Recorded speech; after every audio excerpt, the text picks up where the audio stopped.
Here we are, live in London, looking over the Big Ben. It's too bad you can't see it. It's the other way around. Can you hear us? I hope everything works fine. Please do let us know if the technical details are in place. So, London and Super Mario. Hi guys, hi everybody. The king of leading and following.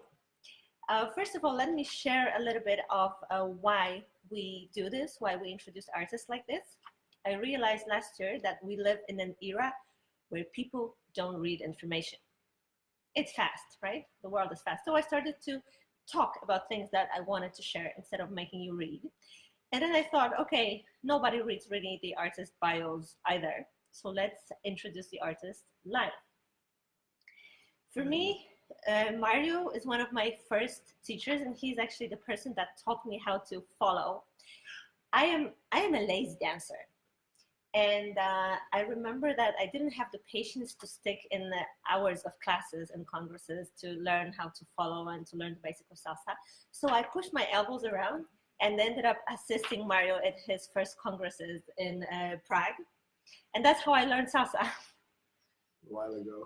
Yeah, all the basic principles. So for me, he is a person that really supports the dance floor. He teaches people things that are danceable for everybody, and especially a successful story, because Mario is not a typical Italian skinny, Six-packed. sockless shoes and skinny pants. With his physiognomy, he has such a huge success as a dancer, and I think that's really interesting to find out how he did that. How did it all happen? When did it all start? It was actually 20 years ago, almost 20 years ago. It was in 1998. A friend of mine took me out to a local salsa club here in London, and I've never danced in my life before, and it was quite an interesting evening because it all started after a relationship breakup that I had, and he took me out to cheer me up. And while we were at this party, a lady came up to us and she looked at me and she said, like, "Are you guys new here?" And I said, "Yes." And she said, "Welcome to salsa." And I really did not know what salsa was at that time. Anyway, so at the end of the day, she turned out to be the instructor, and I've never met or taught anybody who was as stupid as me in that first class. Really, it was ridiculously stupid. I mean, I was also 50 kilos bigger than I am right now. So how was it stupid? Well, everybody was doing 8 steps. I was doing 3. Everybody was going side to side. I was going forward and back. It was just ridiculous. But that 1 hour in class, I actually forgot all my problems, everything, and I realized this was something very special because I was a very serious person back in the days, and to make me forget something was very difficult. So the concentration needed made me forget the problems I was having, you know. And right after the class, the lady came up to me, and by the way, I always have to say thank you to her because her name is Ellie Galvani. Thank you, wherever you are. I wish you well. It's nice to appreciate our teachers. She's my first instructor, and I will never forget that. She came up to me right after class, and she said something which was, I got goosebumps right now. She actually told me, she said, "Mario, you know, you're going to be a really good dancer in the future. From now, start coming free to classes. You don't have to pay for your lessons anymore. Just promise me 1 year from now you will teach for me." I don't know what she saw, but if I saw myself again doing all that stuff, I swear I wouldn't say that to myself. But anyway, thank you, Ali. I am here right now because of you, and it's been a really wonderful journey for me. So you said that dancing made you forget other things, right? Because it's the kind of, I think a lot of people experience that because it gives them a sense of meditation. When you're focused here and now on your coordination, then you cannot think about your loans, your dramas, right? Your Absolutely. It's a place where people forget things, and really it is a wonderful place to be. Yeah. And then you said something else that I wanted to breakup. Yeah, you mentioned a breakup. I think a lot of people can relate to that because a lot of students in salsa come to classes when they're getting divorced, when they're in crises, right? Because they're looking for some new quality. So we have a beautiful community to. Absolutely, absolutely. I mean, to be quite honest, a lot of people initially come to classes because they want to find another partner, another woman, or whatever, or another man. but things change when they start getting into the dance itself, you know, and it's a very nice environment to be, especially in the beginning. It's a beautiful environment to be. Yeah, I just had a conversation with Talal about it as well. He said he got into salsa for Yes. the same reasons. So, so you've been doing this for 20 years, right? So when that teacher told you you have to come and teach for me in a year, did you do that? What happened? What happened after? So I started going to classes, and because I had no, and I was a part-time student at that time, so my money was quite tight, and I had to go to classes. And because I had no financial restrictions, I was going as many times as I wanted to class, and so I was learning everything very, very slowly. So nobody was rushing me. I didn't feel rushed or anything like that. And what happened? It wasn't a year, but it was a year and a half later, I think. There was a tube strike in London, and one of her instructors couldn't make it to class. And she came to me and she said, like, Mario, could you please teach for me?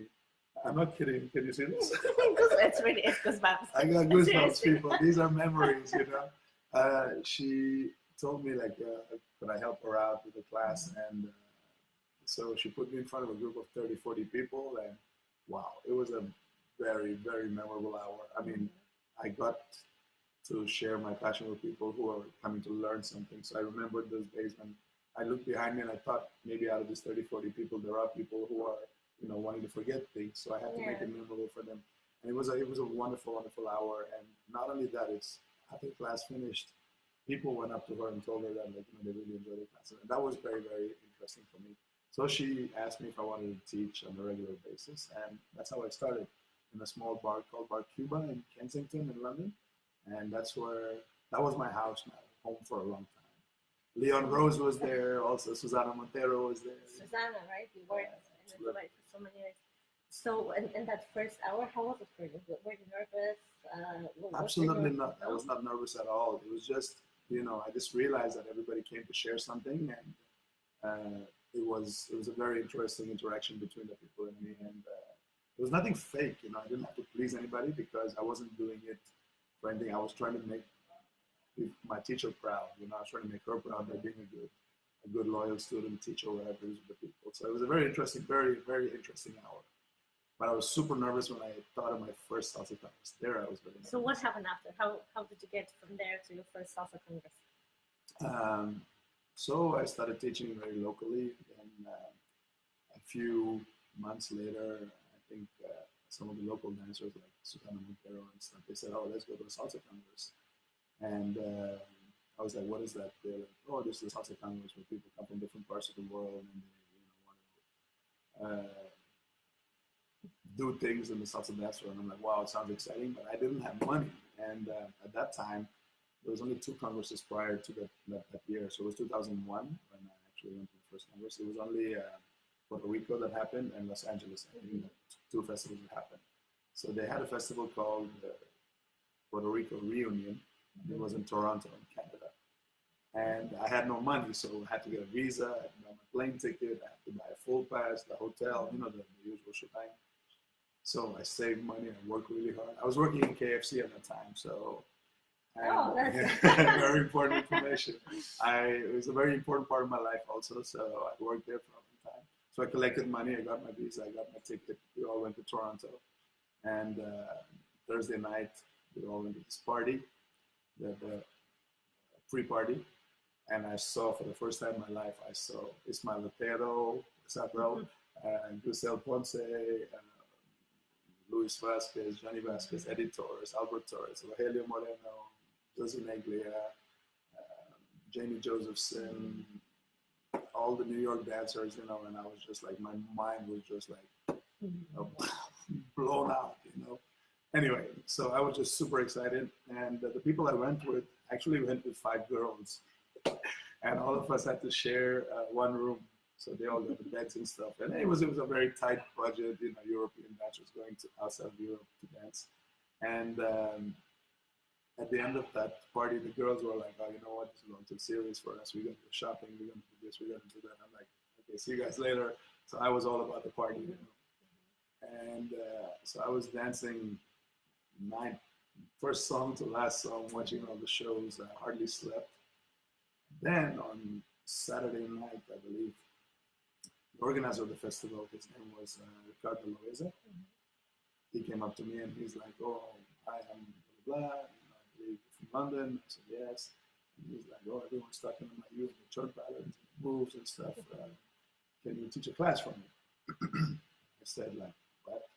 And he's like, "Oh, don't worry, I'll pay you back your money." So I said, "Really? Okay, let's do this." Anyway, so he gave me a class on Sunday afternoon. It was at 2 o'clock, room B in Toronto Hotel. And there was, back in the days, there was only 2 rooms. So people did whatever they wanted. Room A, room B. You got a teacher, you do whatever you want. So I had a turn pattern class, partner class on one. I had about, I kid you not, over 700 people in that room. And I was standing in the middle of the room on the stage with Susanna, shaking like crazy. Not because of what we were going to do, but I was shaking because everybody I took classes with all weekend was standing by the door watching me. They want to know who this big guy called Supermario was, and I was so nervous. I had a tear in my eye. And Susanna was like, "Oh, don't worry, turn around and just not look at them." So were you nervous because you were kind of being reviewed or judged, or what was the feeling? Something on those lines, It's like, I will not forget that moment. I really wouldn't forget that moment. And the class finished. We had a good time. And then people came after the lessons and started asking me for my business card, which I didn't have, of course. So I was writing my email address down. And there was no Facebook back then, nothing, none of like that. Old school telephone numbers. And it was, one of the lady was the organizer of the festival in Ireland, Ania. She was one of the ladies who took my dress down, and she organized the first festival in Europe. She actually gave me a call and wanted me to come and teach for them. So it started from there, and so I've been teaching from the 3rd festival of the planet. I started teaching since. That's a history. That's a history. Hey, Pablo. Hey guys. By the way, I'm seeing all the comments, but I don't want to interrupt Mario. So thank you for commenting, and feel free to ask us questions and comments. And we feel we're less alone here. Thank you for contributing. Good question. Tell us your best move when you were starting in the salsa world. I remember when you told me so. My best move, I feel very proud sometimes when I see my work or the product being used by a lot of people on the dance floor. And there are lots of things I'd love to show you guys, but this lady is actually 8 months pregnant. And I'm not going to be asking her to stand up too much because she's far from home right now. But next time I see you guys on the dance floor, please ask me, and I'll show you the first move that I did in my first festival that made me famous. And it's something you all use a lot, and maybe you guys don't realize it's where you started from, but I did it a long time ago. Well, I think everybody has used to have a VHS video or a DVD with your moves, right? There were so many volumes. Yes. I used to travel with cassettes to festivals to work with them, yeah. It's a long time. The younger generation doesn't probably even know how to use a cassette. No, they don't. Well, yeah. So when did you become recognized as the Million Moves Man? Where did that come from? Actually, it's a story I really would like to share with you. Thank you for asking me that, Ania. In London, we didn't have a festival concept. We were just local dancers.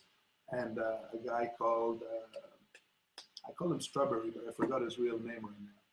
Robert White, help me. The one in Docklands. What was that event called? The organizer, I forgot his name. And so he organized an event here and invited people like me and Susanna and Leon and Specialty and all the London guys to come and teach at this festival. And he put my name.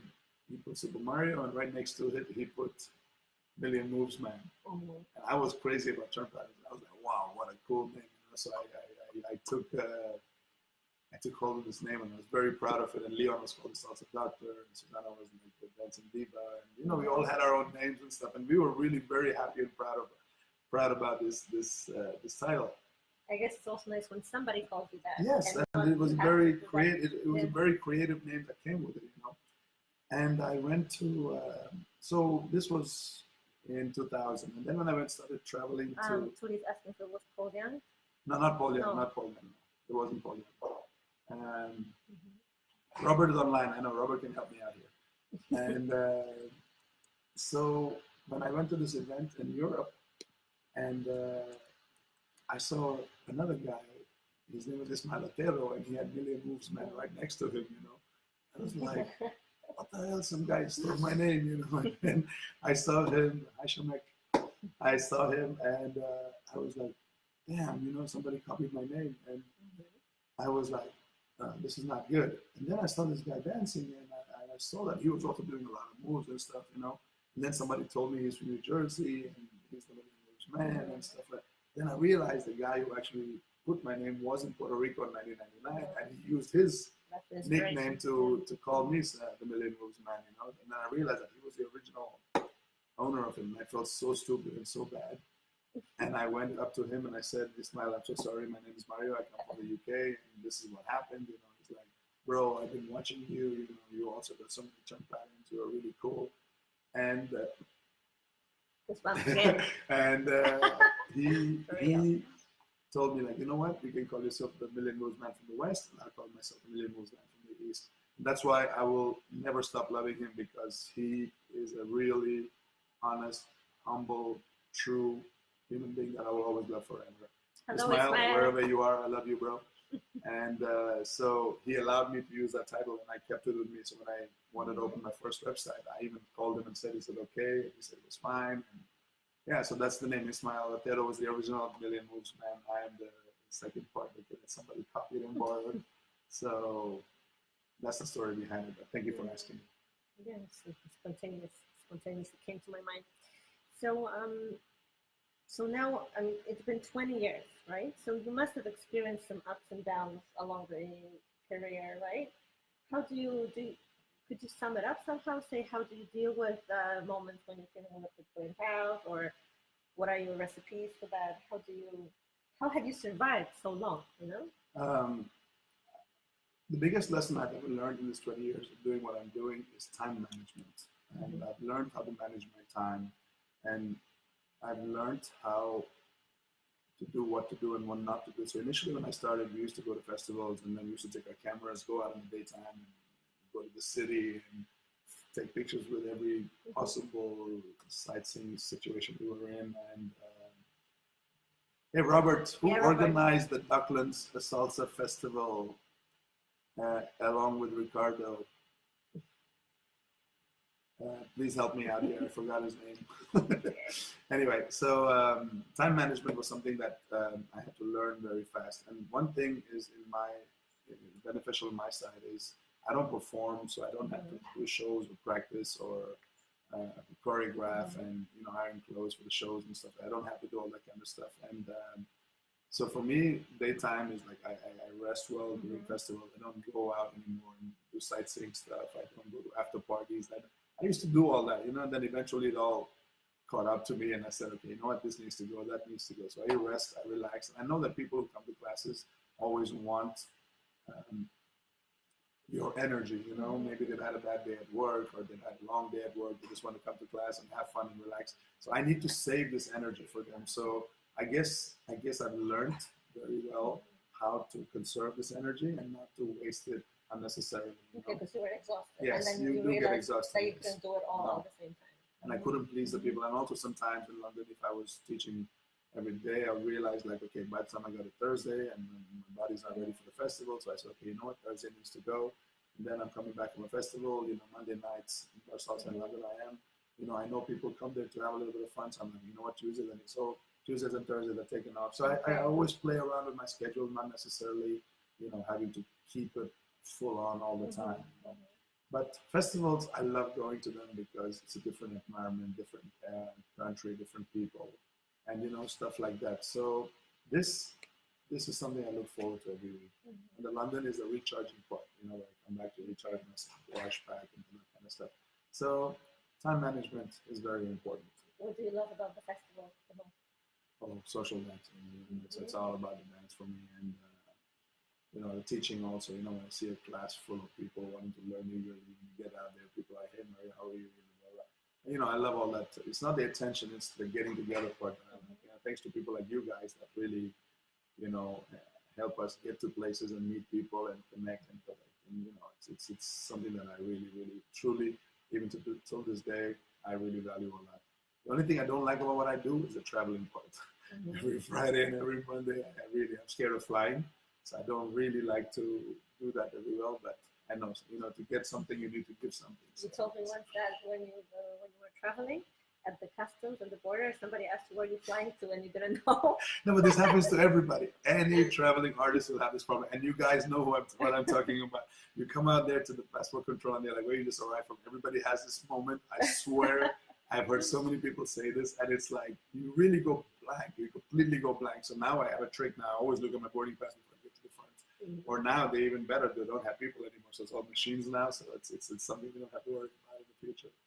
So it looks like building your name as an international dancer has been easy for you, from what you're saying. It just exploded, or not. It was. How do I say? It's not building the name. I never chased fame. I never went chasing after it. I just did what I did, which was I just wanted to dance. Even the first time when I was asked to teach in a festival, I was dancing when the guy stopped me. Mm-hmm. I wasn't after him trying to get noticed or stuff like that. And so I never chased fame. It was something that I just enjoyed doing. I loved doing. I was doing what I do. And people came up to me and they were like, "Oh, and they were, the problem is if I was skinny, six-pack, wearing the shoes and doing all these things that you mentioned before, I probably wouldn't be where I am today because I was tall, I was fat, I was big, and you're even more special. I'm dancing a lot. It's easy to be noticed and recognized. And I guess people were always like, "Oh, who's that big fat guy over there? Who's that guy over there?" And my name is Mario, by the way, so people don't ask me because my real name is Mario Matthew Azarica. Okay, so for me, it was. For then the Super Mario, the tag, every Mario in the world is called Super Mario. So if your name is Mario, everybody refer to you as Super Mario. So that was very easy. So people were like, "Oh, that's Super Mario. That big fat guy over there dancing with all the time is Super Mario." So it became a very easy thing to tag and people to follow. We didn't have, like I said, we didn't have. There were some questions. Yes, yeah. We finished a sentence. We're gonna address the advice question to the question. So. Like I said, it was just something that easily happened. And back in the days, people all came with VHS cameras to the festivals and parties. And I remember it recorded like 60 seconds only.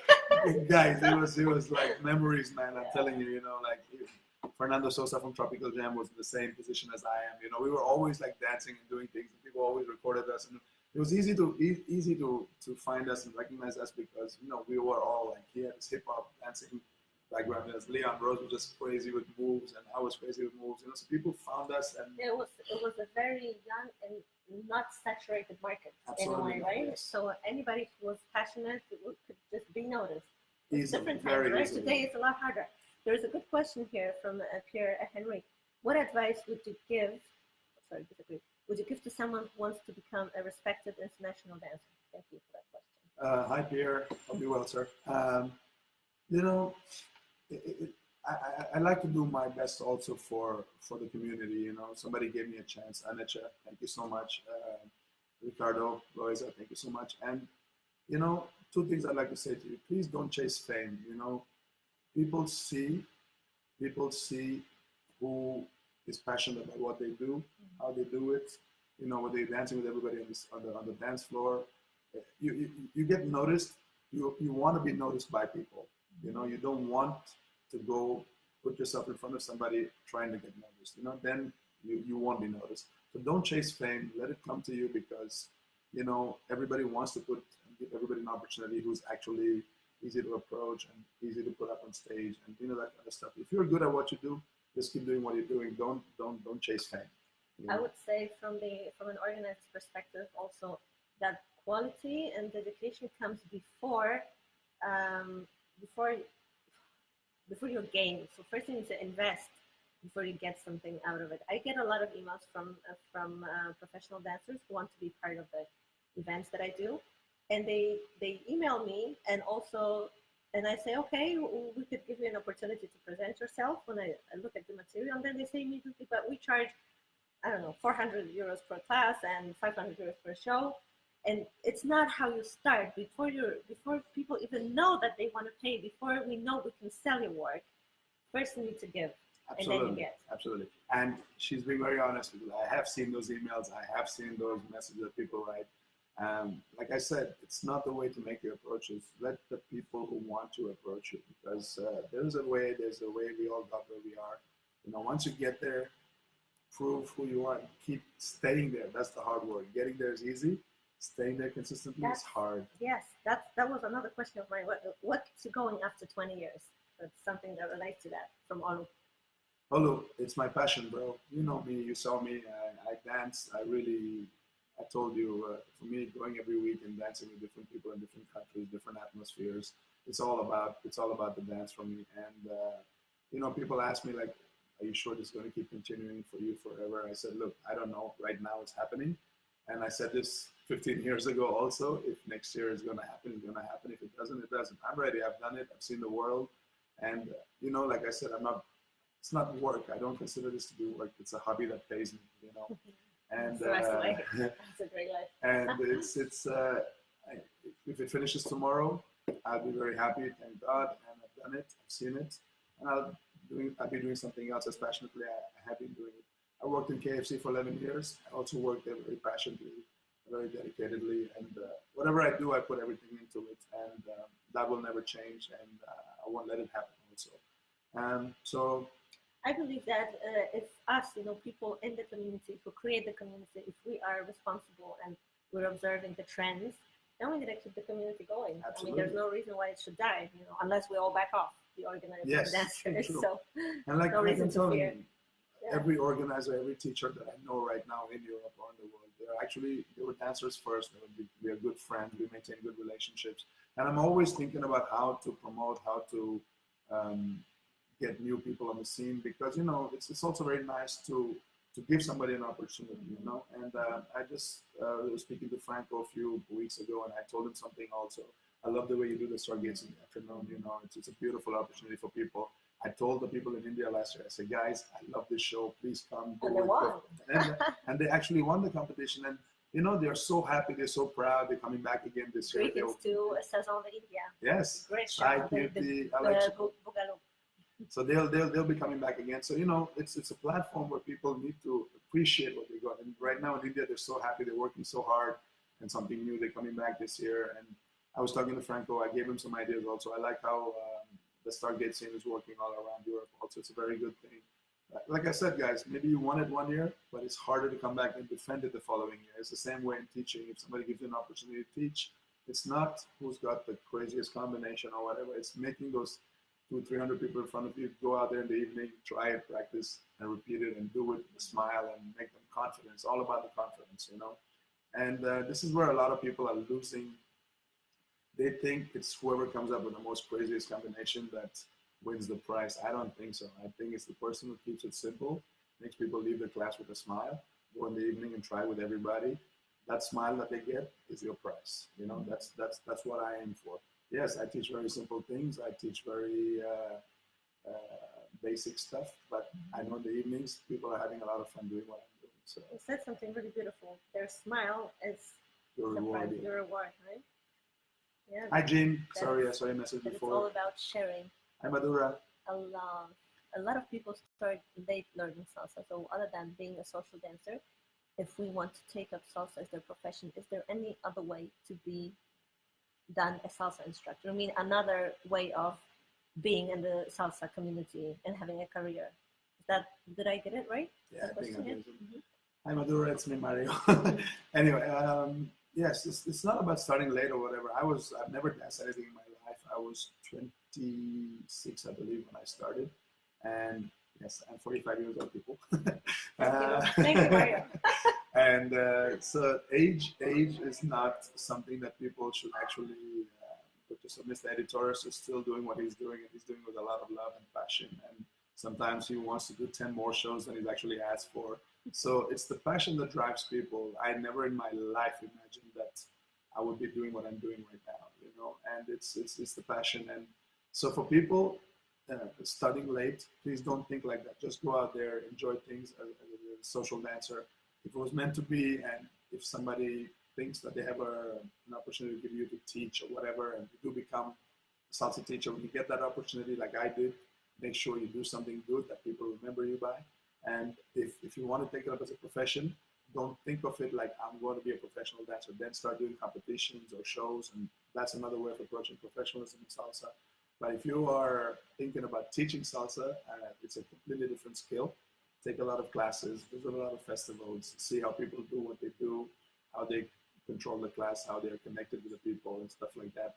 And then see if that's the way to approach it as a profession. Because if you think of it like I'm going to become a salsa dancer or a salsa teacher tomorrow, it's very difficult. It's very difficult. Maybe you might be able to do it somewhere locally and start from there also, but it's hard work. I can actually comment on that, Madura, because my career has been all over the place. I started as I was a ballerina. I was not very good, you know, but I was a ballerina, okay? She was good when she started. And then I fell in love with the Caribbean dances. It kind of fit my type of body, big hips, you know, more than the ballet. And I love the Southern culture. I like Italy, Spain. So then it took me also to loving the Latin culture.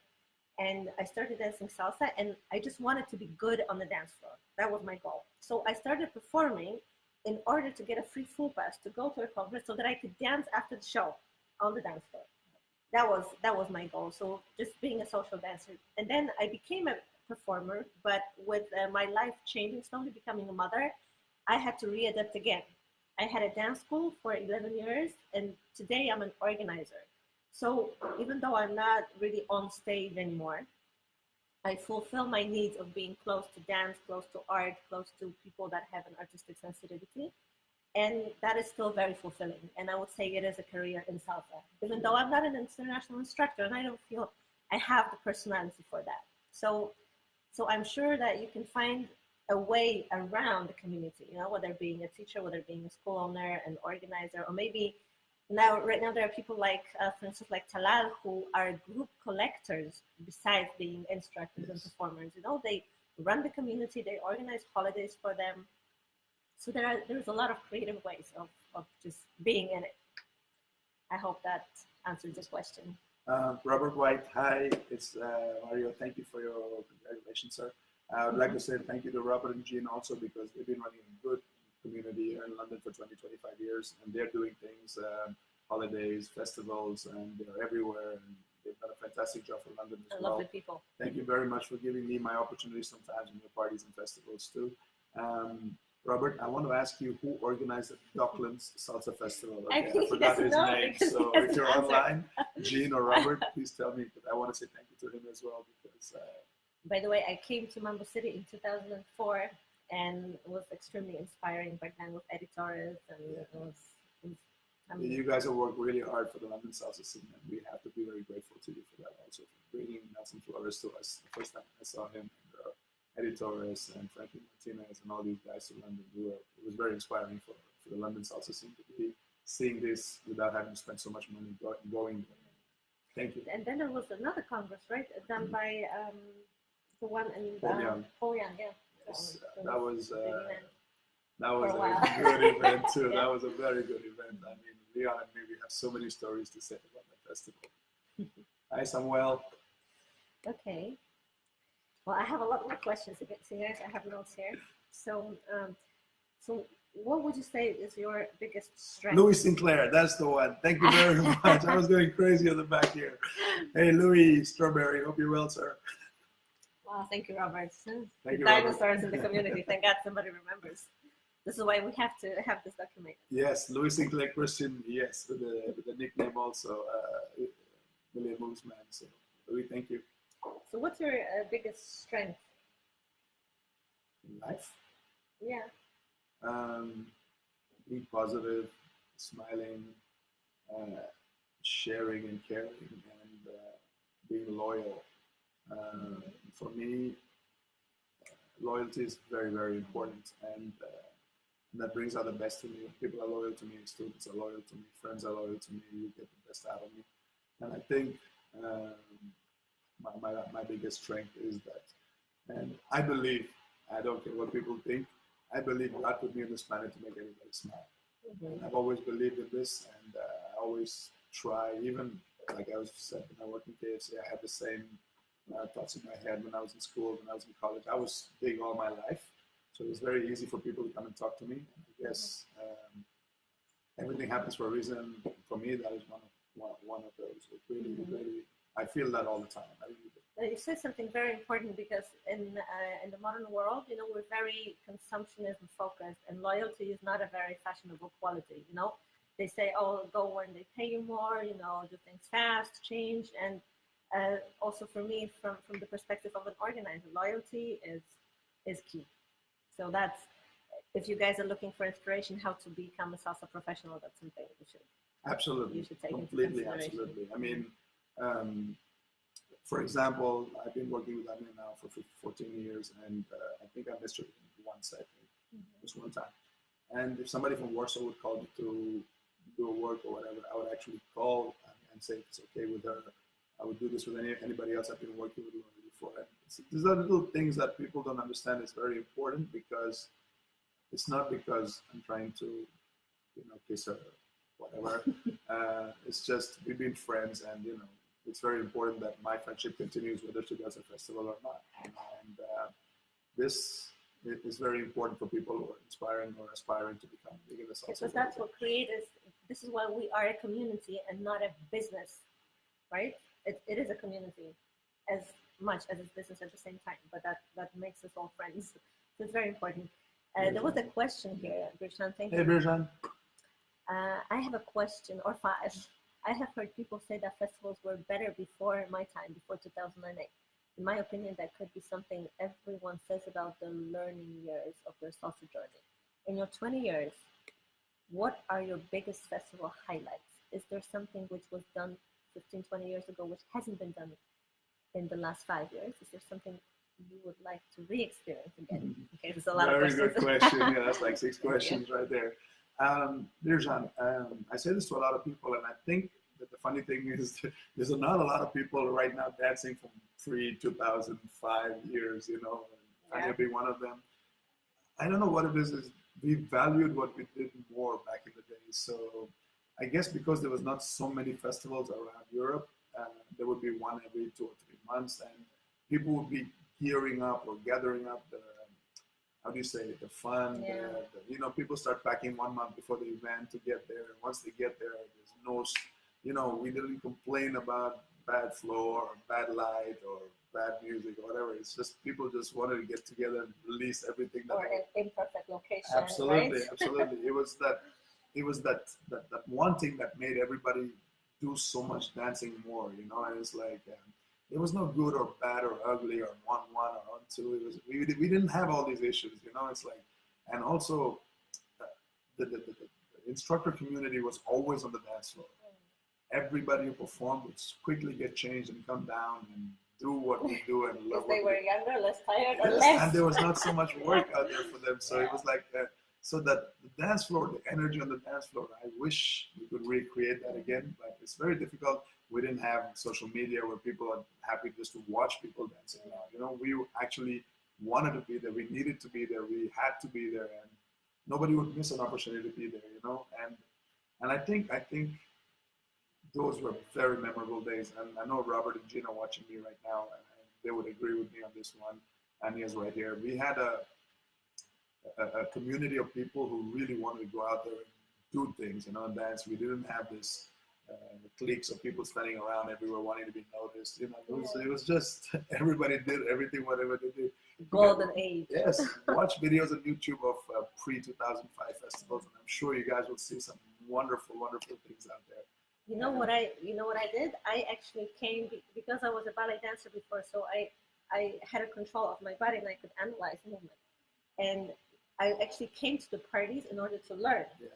Because I saw, and I remember I was talking to Grisel last month, 2 months ago, and I was learning her steps from her dancing on the dance floor, like when she did the syncopated cha-cha-cha and the crossbody lead. Her favorite movie. And I actually was counting it while she was doing it because she wouldn't teach it back then. Yeah. So it was all, you know, less accessible. Today you can do that on YouTube, right? You're gonna just put Grisel Ponce and you're gonna watch her dance on YouTube. You don't have to stick in the party for that. for that step to happen. No, but you know, everybody had their own flavors. You know, Grisel had that cha-cha step everybody wanted on their hair flick, which she started doing. You know, and Ismail had his moves, Leon had his, you know, his moves, and you know, everybody brought everything to the dance floor, and it was very interesting. I'm reading your post, Christian, again because it's so long. So so yeah, but well, basically that atmosphere is very hard to recreate because the market has changed. You know, we just have so much more access to things. The demands are higher now. You know, the songs are bad. People just start leaving the dance floor. The floor, the hotel. If the room is too hot, they go to the bachata room. If they know bachata, they go to. We all had everything under one roof. We played merengue. We would still dance to it. You know, it's like everybody was under one roof. Well, merengue is very good for, by the way, for getting the flow. Right? Absolutely. You know? It's too bad nobody dances. We all stayed under one roof, and we all saw each other. We all communicated with each other, and that was very, very, very important also. Yeah, hard to recreate that. Well, I guess it's just a state of mind. That we could try and get that. Thank you, Samuel. Hey, somebody from Woods also. Pavel, was that Pavel from Woods? Oh my God. Hi, Pavel. See you soon, bro. Yeah, no, Pavel took your lab. Yes, I know. Yeah, that's where the idea came from. So, how do we get more from this? So, how much talent, how much intellect, how much personality is involved in becoming an internationally renowned personality? You need everything. You need to be talented to be noticed. You need to be intelligent of how to talk to people. For example, not to write to organizers and say like, I'm so and so, I charge so much money. You know, you need those kind of brains. By the way, guys, Mario is a very intelligent person. I really have a lot of respect for an intelligent mind. It really helps, you know, just the quality of conversation and so on. So, intellect is important in dance, not just the body. Absolutely. And people feel it in your classes as well. You have to understand. Your humor is intelligent, and sometimes it's sometimes. I'm very sarcastic. I'm sorry. I live in the UK, and my humor is sarcastic. So I'm sorry, people, if I've offended you in any way, take it that way. But my intentions are never to offend anybody. It's just to make people smile. That's all. So when I talk about lady styling or arms being thrown up in the air, it's just something just to make you guys smile. Well, we like the spicy humor. You know, it just makes everybody alive. Pierre says, I wish someone would bring a mixed room in the Congress. Yeah, that's also something that it's going to become something special. The way things are going right now, I think whoever does it it'll be creating. We should call it a room. You should just create a room called the 2005 room. You know, like, bring the DJs and all the teachers from back in the days to come and dance. As organizers, we will be scared of doing that. You know, afraid of losing people and just seeing hate. Economics also right now. Everybody. Yes, you need to be talented. You need to be intelligent. You need to have charisma. You need to be approachable. You know, I believe in one thing: always keep your aura open, because you know people want to dance with you, people want to take pictures with you, people want to ask you questions. Everybody wants, you know, to take away a little part of you when they go away from the festival, and you should never ever stop that, because remember, whoever is inviting you to a festival, they're paying you from the other people who want a little piece of you. So never forget to share and care that moment with people, because no matter how tired you are, if you don't want to dance, have a conversation. You know, people remember you for many, many things, and you don't want to be, I can't use those words, but they take back home and, you know, talk bad about you. You want people to always go back with a positive memory or energy of you. And this is very, very important in the whole package: intelligent, talented, approachable, you know, all that kind of stuff. You know. So keep an eye on that also, people.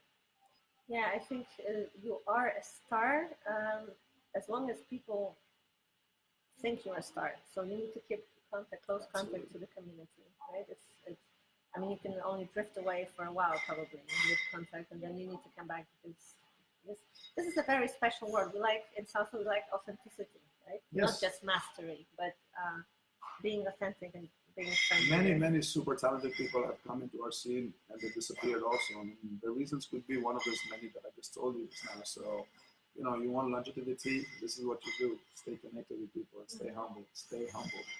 Very important. Mario, what do you regret? What do I regret? You know, I've been very fortunate enough in this life to be able to do what I'm doing with a lot of love. I love what I do, and I really do what I love. And thankfully, there's not been that many regrets in my life. None that comes on top of my head. But I'm happy where I am after so many years, I guess. If there were any regrets or if there were any downsides, it would have been part of the package to be where I am today. So, so what about your failures? I don't know. What's your biggest failure or failure that comes to your mind? Come on, we all have them. Failure. Oh, you know what? I'll be honest, and this is me talking to people, and I do this all the time anyway. My dream really honestly would be to open a dance studio. And I love my family, and they live in London, so unfortunately it's got to be in London. And not being able to do something like that in London, like have your own studio, it's very, very, very difficult to do that in Because London. of the rent, I mean, prices, Rents, rates, everything, and they just make it so difficult for you here to be able to open a studio. It's not an easy thing to do. And I guess it's something that I really want. And the older I'm getting, I guess it's something I want to do. I really want to teach from Monday to Friday in London, and just travel maybe once or twice a week, a month. And it's not my biggest failure. I understand why it's not happening. It would be very easy for me to just move to Europe right now and do something like that. But I don't want to go away from my family who live here. No, you're talking like UK is not in Europe anymore. Well, I have to talk like that because it is going to be disappearing soon. So, but if anything, it's a small piece of me that if I had would be complete, would make me fully complete. Jose, what's up, bro? Patrick. So your biggest success? Where I am today, you know, and the thing is, without having to work too hard for it. And I'm sorry to say, people, I didn't feel like I worked. I feel like I was put here. You know, I just enjoy doing what I'm doing, and it brought me here. So it is success. So what advice would you give yourself at the age of 25, 26, as you started, to make this journey easier? Don't change. Be who you were. Be how you were. If you enjoyed working 11 years in KFC, I'm sure traveling the world and smiling with people and enjoying what you want to do is something that was given to you. Make the most of it. You know, this is not easy. I think a lot of dancers take what we have for granted, and I haven't. Because, you know, one day I was on a plane with Mr. Eddie Torres from New York, and he said something to me that really, really touched me. Goosebumps again. He said something like when he started dancing or when he was performing in the beginning, he would go all the way from New York to Catskills. They would do a class, teach a lesson, and then when he finished, they would give him $4.50 and a sandwich to go back home. That was his bus fare home. And he said, like, we were so lucky these days with the hotels paid for, flights paid for, food paid for, all the drinks you want, you get parties for free, you know? And he said that we were a very lucky generation. So that really touched me, and it was on a flight from somewhere to Madrid, and I remember it was a very short conversation. I wish it never finished, because please sit down with him. This man is the one who brought everything to us, and his knowledge and his experience is very, very important. And I never take what I have for granted. So if I was to go back and say this to myself, I would say, enjoy every minute of it, which I am. Beautiful. You're an inspiration. Tell me more about. Hi, Hitesh from India. Hello. Tell us more about your KFC phase. What did you do at KFC? I came to London in 1988 from India, and in 1989 I went looking for a part-time job, and I started working in KFC. Had a wonderful boss. You know, I've been very fortunate to have very nice people around me, my bosses, my teachers, my friends, my organizers. Were you at the front desk? Yes, I started from there, and I did everything almost. I really enjoyed it, and what really I took back from there was communicating with people, you know. Okay, we're talking about chicken and fries and drink or whatever, but hi, Olga, my mother-in-law. So it was like it connected with me always with people, and you know, customer service. Absolutely. I mean, My English was probably not the best in the world. Maybe that helped, but that also helped me understanding different accents in London. Oh my God, that was funny. I have so many stories about that. And, you know, my bosses were really great. They always let me work when I wanted to. They allowed me to go to school, classes. I was also studying at the same time. I was, by the way, people, I have 2 degrees, one in mathematics and one in accountancy. I remember accountancy. Yeah. So while I was studying also and had exams, I would work one day. When I had holidays, I would work 7 days. And it's a beautiful environment. They let me choose the staff I wanted to be with, you know, my shifts and stuff. So I was always around foreign people who didn't speak English. So it's always very interesting for me communicating with people in different languages. And they couldn't speak very well, so I had to communicate what I was trying to say. Until today, right? So this also helps a lot because now that experience is actually helping me to go to Japan where people don't speak a word of English in class, and I'm trying to say something to them, and we're able to communicate with each other. You know, when I came to Poland the first time, I had the same problem. You know, communicating. I had translators for me, but you know, it's Russia also. When I went the first time, we had the same problem. It's just everything. Where I am today was for a reason. Like I told you, that KFC was a very important part of my life. You know, customer service, communicating, responsibility, you know, making sure everything was okay. It all worked out. It all worked out. It's amazing how every step of our life. Absolutely. So wherever you are, guys, whatever you guys are doing, trust me, there's a reason why you are there. Have you ever worked as an accountant? No, never. I don't even take care of my own taxes. I'm an accountant for that. Yeah, that also was an experience. You know, going to school at 6:30 in the morning. You know, it was discipline. That was discipline. You know, I never missed a class in my life. I never missed a flight in my life because it's a discipline upbringing that I had. You know. So, yeah, that is important, especially in the Latin community. Absolutely. So you were born in India and you came to UK when you were 1988. I was 16. Okay. I've lived here now for almost 30 years. I don't know. I thought you were Beautiful city, people. Come visit. It's a really nice city. Come before March 2019. Okay, I have a question for you. How has dancing affected your relationships with women, friends, family, all this traveling? You know, I have to say, I've been very, very fortunate to have a beautiful family who supported me. I've missed every birthday, wedding, anniversary, everything that's possibly happened in my life over the last 20 years because on the weekends I get to travel. So, but on the positive side is if I did miss my niece's birthday, I will double up her present when I come back. You know, so sometimes they don't want me to actually be there so they can get better presents. You know, it's a trade. So yeah, it was a trade-off, and they've been very supportive. My mom has been very, very supportive of me. Because she said, like, I wasted 7 years studying. What am I doing dancing?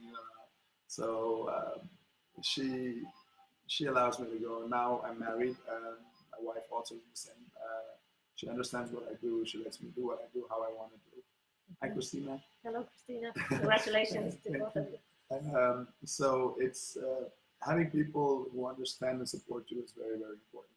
My friends are basically people in the salsa world, so they are either with me in the festival or they are in London in my classes and stuff. So everybody understands, and we have a very good respect for each other, and it's a good place. I'm in a good place with that. You've adapted in your family. Hi, Christina. Your family has adapted too. Well, you're a lucky man. I guess you're positive. Hey, Danny. Hey, baby. So now we have been talking about how the community has developed, and I wanted to ask you your impressions, not really opinions, because I mean you're a very positive person, but there's this whole discussion now going about bachata. Is bachata good? Is bachata sensual? Good or bad? Kizomba. What do you think of all these trends coming up? I have a version I will tell you guys later when you guys speak to me directly. You know, Mario wants to be diplomatic, of course, so this is the official version. the online version would be, I think it's good for the community. It's good for the community to have all these different variety that we have out there, you know. People want to try something new. Maybe they can go learn some bachata. They want to do something else, they can go to kizomba. Maybe they can do things, and you know, I've never told people not to do anything. Yes, I do make fun of bachata sometimes. It's not directly aimed at bachata. It's just when you guys get slow, I say like, okay, speed it up a little bit just to kick in the salsa, you know. And it's very nice that we could, instead of having 1,000 people in a salsa festival, now we got 2,000, 1,000 bachateros or quizomberos or whatever, all in the same room. And if we could inspire maybe 10 bachata people to take up salsa, it's a bonus for us. Or bachata get like 100 salseros to start learning bachata, maybe it's a bonus for them. You know, it's nice to be everything, and it's just sharing dance. And yes, it's 3 different or 4 different dances. Zouk also is involved in this. But people should remember that, you know, don't discourage people from learning other things. You know, learn everything. Whenever people come to my class, I always tell them, go learn Cuban classes. You know, go take this, go do that, go hip hop. It's all movements. It's all going to get us to one place and make us dance better. You know, and people, but you know, there's a lot of negativity out there that I really don't like about it right now, and there's nothing we can do about it. I can say don't do it, but I guess it's going to keep happening.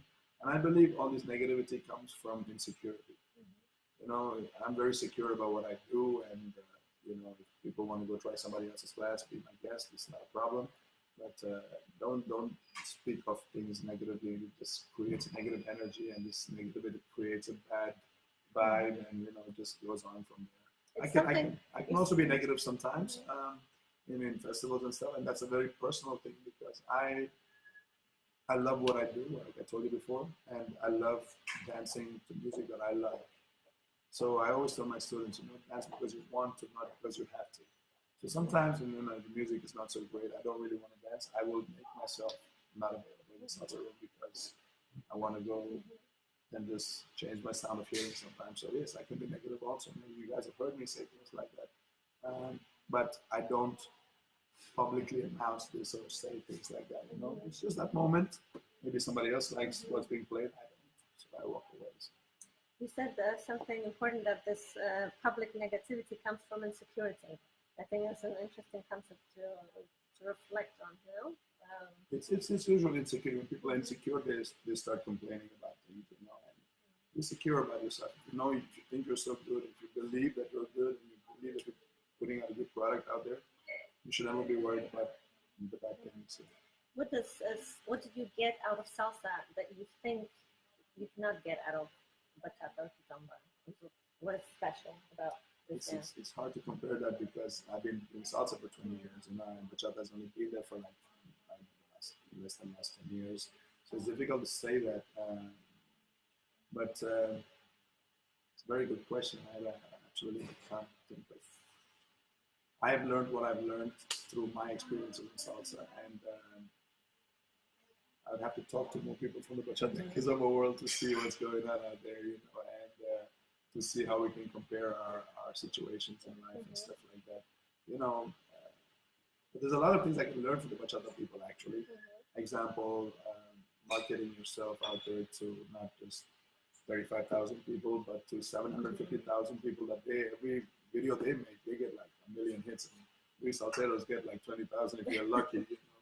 So I want to learn how these people do that, how they market things out there, because reaching that amount of people. And frankly, we recently brought up this question too, and that's one thing I would like to learn. But there's also, on the flip side, I like to do something. I like to say something else also to people is, I believe in one thing very strongly, is when you make yourself scarce, when you don't put yourself out there too much, people want you more. I don't know if that makes sense to everybody. Maybe even not right now, but within a certain time. If you make yourself too available out there or too much of exposure, I think there's a sense of boredom that sets in, you know, and we all like things that are not accessible. That factor is missing. The X factor is not there unless they come and experience something in a class with you. You know, like watching a video on YouTube is not the same as being in a room with me and taking a class. I guess there's a flip side to both things. So. Yeah, well, we like things that are not so accessible. Yes. There is, I think, also human nature, but it usually takes a while to start wanting them. Yes. Yeah, when they're not time there immediately. So, what are your plans now for the coming years? With God's grace, I guess I want to keep doing what I'm doing for as long as possible, and for as possible as I'm able to do it. The good thing is my creativity level hasn't stopped.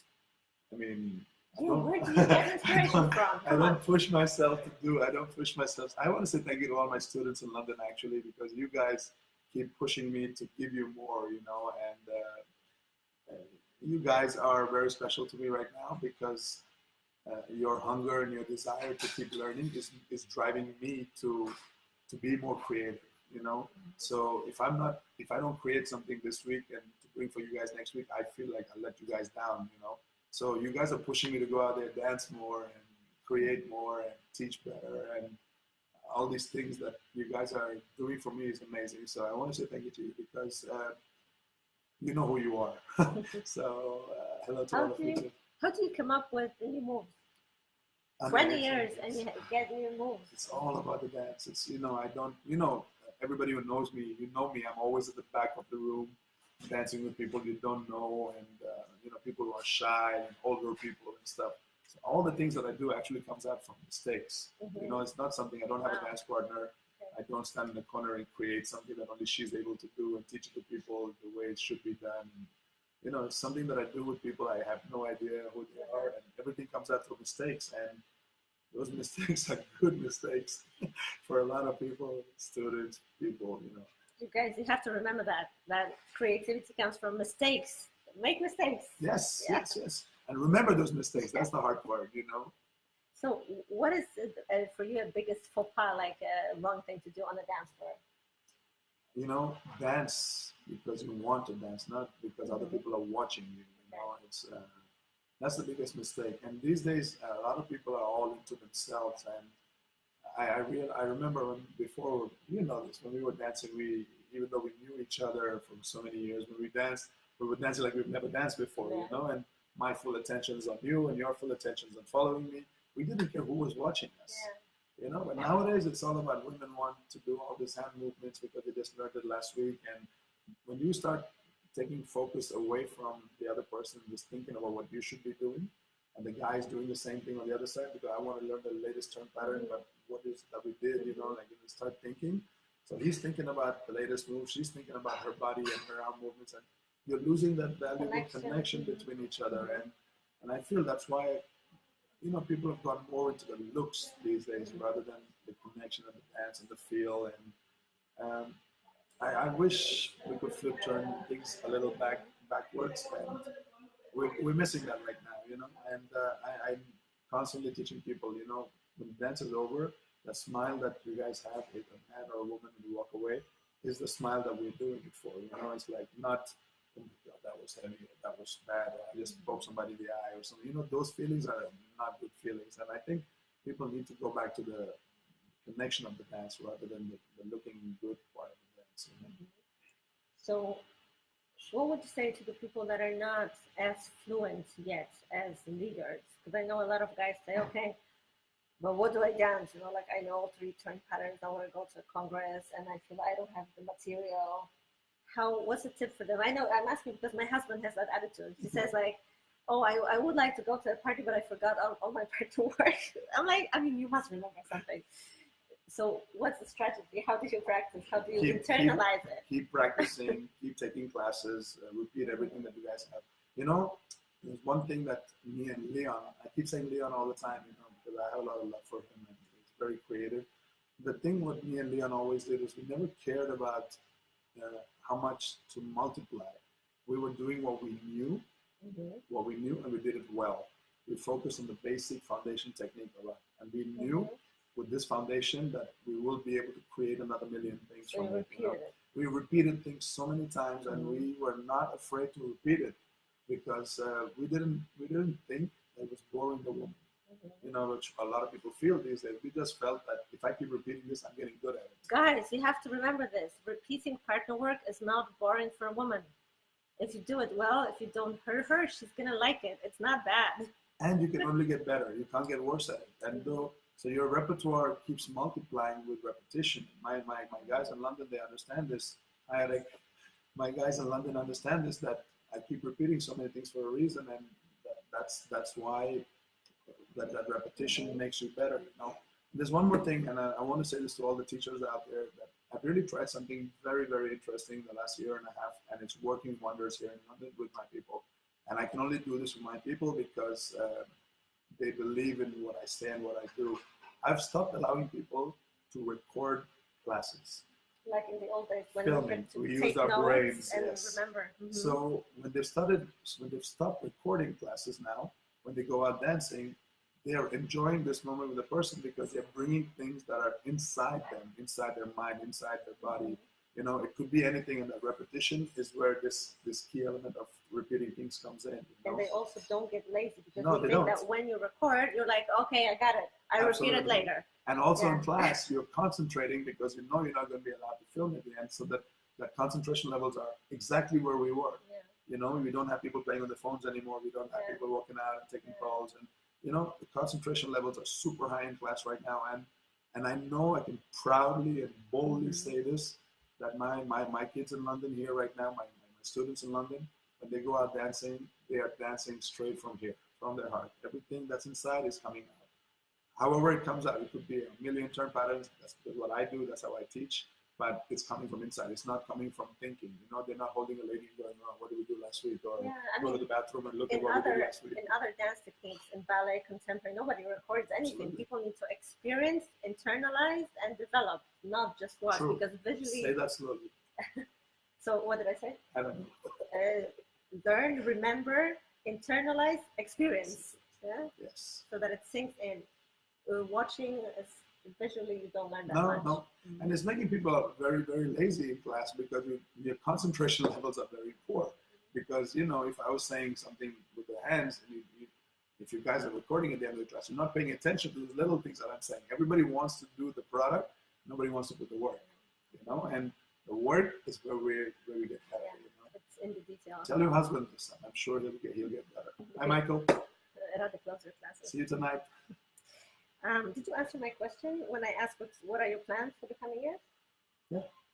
Yeah.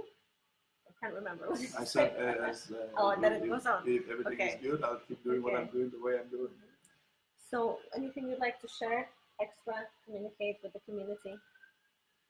You know, guys, you know, if you get into the dance world, you're coming there to relieve stress, to forget things, problems, whatever. And if you want to do all that, it's only because you're coming to have fun. And I suggest if you're coming to have fun, you know. Don't bring your learning stresses or your developing skills to the dance world, because then you're not having fun, because you're just bringing more stress to yourself, you know. Women, I'm sure you guys all heard me saying this a million times, you know, don't style, whatever. I believe there's only one thing: do it when it's required, when it's necessary, not all the time, because I believe if your foundation and your grounds, your steps are good, which I think a lot of people don't focus on, if everything down there is good, up here everything will look beautiful. I mean, watch all the beautiful dancers like Giselle, Carol, Tanya, anybody. I'm sorry if I didn't mention everybody. Ania herself. You will see that their foundation step, Magna, you know, I could never push them off balance because they're always balanced. And before you start throwing your hands around, you need to have your foundation grounded. So as we learn, first we learn the steps, Absolutely. We learn the rhythm, then we learn the connection, and then the visual aspect comes at the very end, yes. When you know how to make space for it. Absolutely. So, you know, don't bring your thoughts and your processes and your needs to the dance floor. Come there, enjoy yourself, have fun, connect with people, you know, physically, mentally, socially, whatever it is, and have fun. And if you guys want this to last forever, that's my answer to you guys. I'm loving what I'm doing still after 20 years. I know people don't believe me, but it's the traveling that I don't like. But everything else before and after is it keeps me motivated. It keeps me hungry. It keeps me wanting to do things more. And there's a lot of you out there, I'm sure, but we can definitely make it much more. So, Hi, Babaka. Love you, bro. So, Mario, what have you prepared special this year for the Warsaw Salsa Festival? Every year I come to a festival. I love being a part of it. And this year we're going to do something called a Salsa Lab. It's a 3-hour workshop with myself, and I'll be sharing all my techniques, my secrets, my everything that I want to 3 hours is not enough. More than 3 years is what I need, but we can do it in 3 hours. But we will focus with everything that I want you guys to be able to understand on the dance floor, and how to create, how I think about creativity, and how you guys can probably take my knowledge and share it with your students or your friends or whatever. Um, it's going to be very, how do you say, intimate 3 hours with me. Um, and you guys can ask me, talk about it. That's why I specifically told Ania to keep it a very small number, only 20 couples. Yes. Yeah, 20 so couples. it's only going to be 20 couples, so you're going to get all my attention. It's going to be like my classes in London, where I only have the amount of people that we work with together. And hopefully this is something that we can continue doing it on a regular basis and sharing. We will. We're only accepting couples, so there is going to be no disproportions. You guys are applying together, and Supermario's lab costs 99 euros for It's two not people. expensive, guys. The 3-hour class. We thought we'll start introducing the biggest names to do more intimate classes, because I think maybe the trend is now that people are becoming a little bit more picky, Yes. not learning everything at the same time. So if you want to focus on partner work, on social partner work, and doing it right, that's where you need to be in Warsaw this year in Super Mario's lab. I will look forward to seeing you guys. I already know many of you are going to be there because you guys all asked me about it. And I'm glad you guys all signed up. And I would like to see a little bit more. Bring it, guys. It's all about the social dancing. If you guys are all about that, please bring your questions, bring yourselves, bring anything you guys want, and we will discuss and break it down. And I'm sure, I'm a million% sure it's going to be more than a 3-hour class. Officially, it's 3 hours, but if it's put at the right time, we could probably have 4 or 5 hours. You know me, I'm very passionate about teaching, and if with the right attitude you guys come out there, I'm sure it's going to be more. See, that's a little promise of a bonus if needed. But that's what you can easily see this in people like Eddie Torres. I hate coming after him when he's teaching, because he doesn't stop after the hour. He just continues till like the whole night, But that's the passion talking. So those of you who know me, you know I'm all about that too. I'd like to point out a couple of concepts that Mario mentioned that I think were very, very important for the community. He said that having an open aura and staying humble is a guarantee. Will support your success in the business, right? It's never a guarantee, but it's a necessary thing to be allow open. Everybody to come and say hello to you. Never allow people to be scared of you or fearful of you or scared to say anything or make a joke, or that only shows how secure you are. So please do that. And as well as loyalty and positivity as very important values in the business, in the cooperation with students, with organizers, with fellow artists. Absolutely. And I love when you said that a student's smile on the dance floor is your reward. It's something, I'm going to quote it somewhere, because it sounds beautiful. And don't take for granted what you've achieved. Yes, absolutely.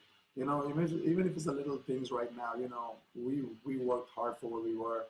Eddie Torres, $4.50 and a sandwich. That is as low as it gets, and we cannot get any lower than that. But he started there, and we respect where he is today. Me and Leah and Susanna, we worked hard.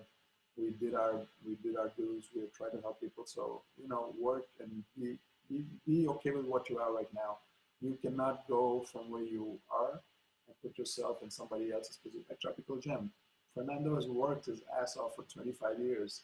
He has every right to demand whatever he's demanding. But you guys cannot do the same thing because you've copied a similar show, and you feel like you're absolutely. I'm sorry, but it doesn't work like that. Build your way up.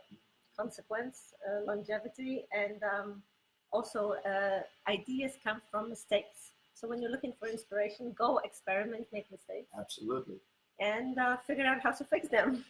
It's like when you guys learn swimming or you learn cycling, you don't just get on a bike and start cycling from here to there. You fall down, you scrape your knees, you break my your daughter toes. used to say, I will never learn. I will never learn. So right? all that experience is an experience. People need to put in those experiences because I don't know why people think salsa, bachata, kizomba, or zouk is any different, because same thing, you're learning. You got to learn it. You're going to fall. You're going to pick yourself up and try again. Very important. And it's a process. Absolutely. All right, guys. Well, we'll be seeing Mario. I'll be seeing Mario in Berlin, Yes. probably before Warsaw, I'm about to. She's going to have her baby, so please get ready. It's coming out. His name is Max, August the 10th. So yes, he'll be out for November. So it's somebody told me, Trevor told me, I said it's a perfectly timed baby. Done just right after the Congress and born just before. Hi, Radek. Congratulations to you too, and wherever you are, hope you're well.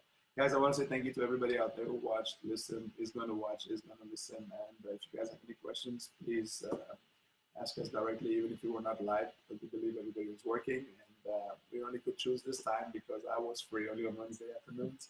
And I thank Ania for coming all the way from Poland just to meet with me. And she's going to have a radio talk show tonight in London. Please tune in. And, yes, at 10 p.m. with Tuli, with DJ Tuli. Meet us at the Latin Explosion online. I'll post a link later here. Tuli, hi. One day I want to be in that talk show too. Let's find some time, but I'm free. Okay, did you hear that, Tuli? That's our next guest.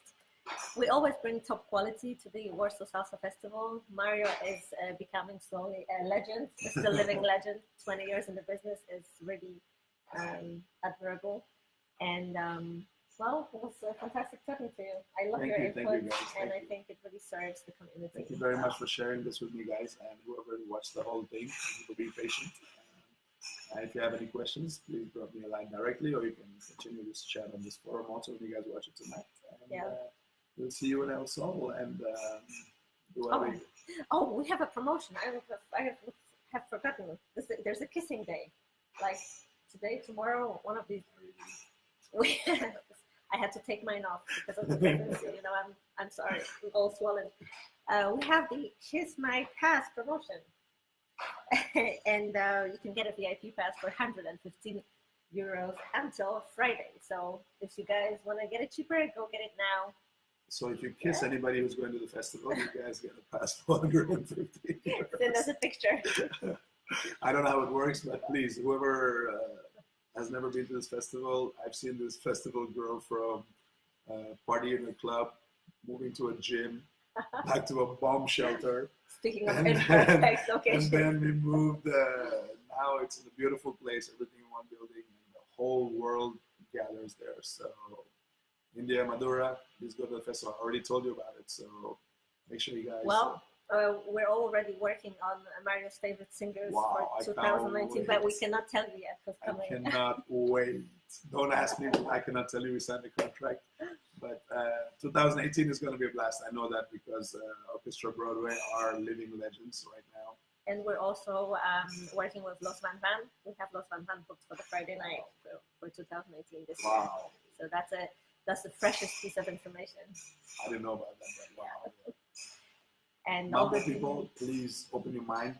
Just because it's a Cuban band, you have to see Los Van Van. You guys cannot miss this. These guys are living legends. Okay, I see a lot of son and Cuban stuff coming into Mambo right now. But if you guys are not in that room watching Los Van Van, you guys are missing out. She's bringing Cuba to you, so please make sure you guys check it out. You gotta be there. And I'll see you guys in November. Thank you, Mario. Thank you. And have a great kissing day or weekend. I just want to pass. Bye, guys.